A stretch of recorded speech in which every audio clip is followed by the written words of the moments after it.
রান্নার সময় শুধুমাত্র কয়েক পিস মাংস উঠিয়ে রাখলে কিন্তু যে কোনো সময়ই তৈরি করে নেওয়া যাবে এমন দারুণ মাংসের চপ। তো আমি এখানে কয়েক পিস রান্নার সময় উঠিয়ে রেখেছিলাম মাংস, আর এই মাংস দিয়ে আজকে আমি নাস্তাটা তৈরি করব। তো এটা এত মজার হয়, আর হঠাৎ করে কিন্তু আপনি এটা যে কোনো নাস্তার সময় তৈরি করে নিতে পারেন। তাছাড়া অতিথি আপ্যায়নেও আপনি এটা বানিয়ে নিতে পারেন। তো আমি এখানে কিছু হাড় ছাড়া মুরগির মাংস আমি এভাবে শিলপাটা দিয়ে থেতো করে নিয়েছি, চাইলে আপনারা ব্লেন্ডারও করে নিতে পারেন। তো সাথে আমি একটা ডিম দিয়েছি, আর দিয়ে দিলাম স্বাদ মতো লবণ, পরিমাণ মতো হলুদ, ধনিয়া ও জিরা গুঁড়া।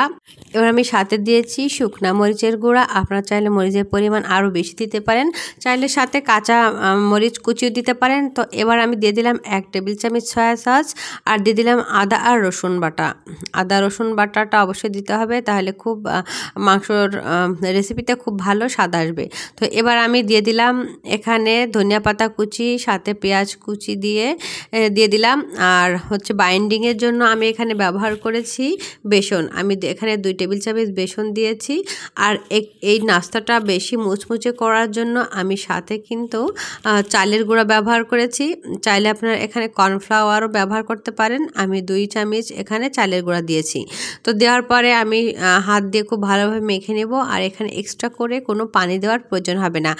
মাংসর যেহেতু এখানে ডিম দেওয়া আছে, তো এই ডিমের মিশ্রণের কারণেই কিন্তু এটা খুব ভালোভাবে মেখে নেওয়া যাবে।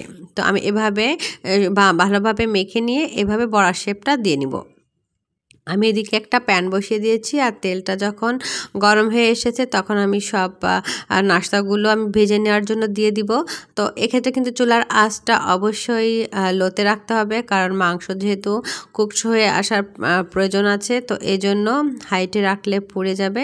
তো লো হিটে আমি সবগুলো এভাবেই ভেজে নিব। তো এটা ভাজতে 6 থেকে 7 মিনিটের মতো লাগবে, যেহেতু মাংস কুকড হওয়ার একটা ব্যাপার আছে। তো এভাবে আমি উল্টাপাল্টা করে দিয়ে খুব ভালোভাবে সব সাইডটা আমি খুব ভালোভাবে কুকড করে নিব। আর যখন এমন একটা কালার চলে আসবে, অর্থাৎ মুচমুচে হয়ে আসবে, তখন হচ্ছে আমি এগুলো তেল থেকে তুলে নিব। তো এভাবে রান্নার সময় যদি কয়েক পিস মাংস রেখে দেওয়া যায় তাহলে কিন্তু মন্দ হয় না। ঝটপট কিন্তু এটা দিয়েই কিন্তু একটা সুন্দর নাস্তা তৈরি করে দেওয়া যায়। আমার বাসার বাচ্চারা তো খুবই পছন্দ করে। তাছাড়া অতিথি আপ্যায়নেও তো জুড়ি নাই। এইটা কিন্তু আপনি যে কোনো কাউকে খাওয়ালে সে অনেক বেশি প্রশংসা করবে।